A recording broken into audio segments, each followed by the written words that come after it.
Good morning, precious saints of God, and welcome to another morning of devotions. I trust you had a good night last night, and you are ready to approach today with all of its challenges, but knowing that you are in the hands of God.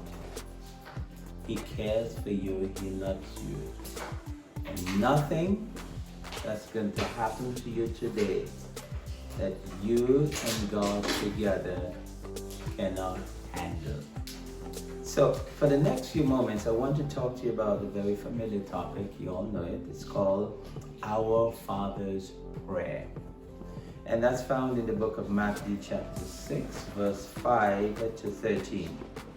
The disciples came before Jesus and they made a very wise and important request. They said, Lord, teach us how to pray. Teach us how to communicate to God. What a beautiful request. Teach us how to communicate to God. And so Jesus begins to teach them a few things. Understand that your approach and your technique matters. Your approach and your technique matters. Part one is to recognize His existence, His abode, His sovereignty, and that His name, which is holy, must be revered. Number two, you must recognize and understand your strategic plan and course of action. And that's found in Matthew chapter 6, verse 5 to 8. He says, and when thou prayest, thou shalt not be as the hypocrites are. He says, for they love to pray, to stand in the synagogues and in the corners of the streets, that they may be seen of men. He says, verily I say unto you, they have their reward. But notice what your plan, what your strategic plan and course of action should be, is that he says, when you, but thou, meaning you, he says, when you pray, he says, enter into your closet, and when thou hast shut the door, pray to the Father which is in secret. And the Father which seeth you in secret shall reward you openly. Notice verse 7. He says, but when you pray, don't use vain repetitions like, Jesus, I love you, you're so good to me. Jesus, I love you, you're so good to me. Jesus, I love you, you're so good to me. He understands that. He knows it already. But according to Hosea chapter 6, he wants you to bring words before him. Tell him what is bothering you. Tell him what you're struggling with, your temptations, your trials. He says, don't give me vain repetitions like the heathen do. He says, for they think that they shall be heard for their much speaking. He says, but be not therefore like them, for your Father knoweth what things you have need of. He says, before you ask. Now let's look at part two.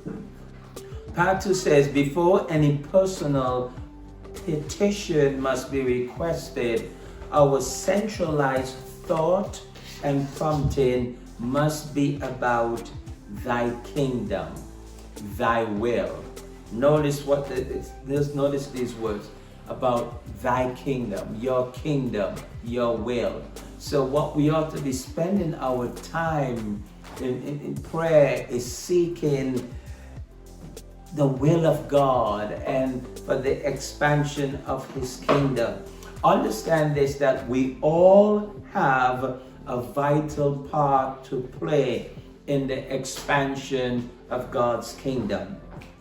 Now, to do that, we must seek out what part we play. That part we play is called His will, His purpose for us on earth. The irony is that the more we involve ourselves in building His kingdom, it's the more we are empowered through His Spirit. Greater our rewards will be in this life and in the life to come. In Revelation chapter 22, verse 12, Jesus says, "And behold, I come quickly, and my reward is with me to give every man according as his works shall be." Jesus will reward you based on your work in the kingdom. And so, kingdom purpose must be our soul's desire. This is still a part of our Father prayer. Kingdom purpose must be our soul's desire. Now, part 3 of the prayer is thy kingdom come. There are only two kingdoms in this world, the kingdom of heaven and the kingdom of Satan. We want God's kingdom to appear. We want God's kingdom to arise. We want God's kingdom to be established. We want His kingdom to become known for many to come into and be a part of. And you are important to God. He is dependent on you for that. Part 4 says, thy will be done. It's a prayer of determination of what God wishes for me to do. What God wishes to be done by us. So His pleasure, His purpose for us to be performed, His purpose to be fulfilled and be finished on earth as it is planned in heaven. In Revelation chapter 4 and verse 11, the Bible says, thou art worthy, O Lord, to receive glory and honor and power, for thou hast created all things for thy pleasure. They are and were created. That's what we are created for, His pleasure. Part 5 says, give us daily sustenance that is needful, the bread that satisfies for each day, not the lump some we hope to have, not the abundance that we expect, but we are asking God to give us our daily sustenance, both naturally and spiritually, until He chooses to trust you and bless you with abundance. I want you to be thankful for the bread that satisfies each day. Part 6 says, forgive our debts as we forgive our debtors. Debts is something that is owed, a due, a fault, such as a chastisement or a sin. The debtor is one who owes another, one who has not made amends to whom he has injured, one whom God can demand punishment as something due. Intensive, it is intensive to send forth, omit, and send away. So we pray, God, forgive me what I owe you as I forgive them that owe me. That should be a prayer. Part 7, it says, lead us not into temptation. In other words, keep me from falling over the precipice. Keep me from caving into the lust for the forbidden. Keep my eyes from wandering, looking after the forbidden, and give me a humble personality. Keep me from temptation. Keep me from the trial. That mental state, that's something I can fall into. And in the book of James chapter 1 and verse 12, the Bible says, blessed is the man that endureth temptation, for when he is tried, he shall receive the crown of life, which the Lord had promised them to love Him. Give me more 2 minutes and I'll be done with you. In 1 Corinthians 10 and verse 13, the Bible says, there hath no temptation taken you, but such as is common to man. But God is faithful, who will not suffer you more than to be tempted above that which ye are able, but will with the temptation also make a way of escape, that you may be able to bear it.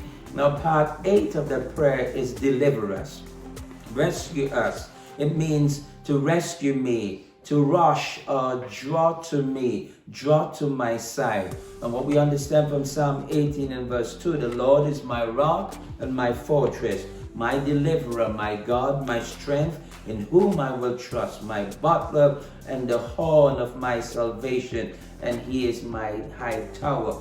Part 9 says, for thine is the kingdom and the power and the glory forever. Amen. For the kingdom is yours, the power and the glory belongs to him. It is a friendly reminder who the kingdom belongs to. It belongs to God. And we are privileged to be a part of this kingdom. So as you go about today, remember your purpose. Remember who you are. Remember why Jesus has called you, and fulfill your purpose today. God bless you in Jesus' name.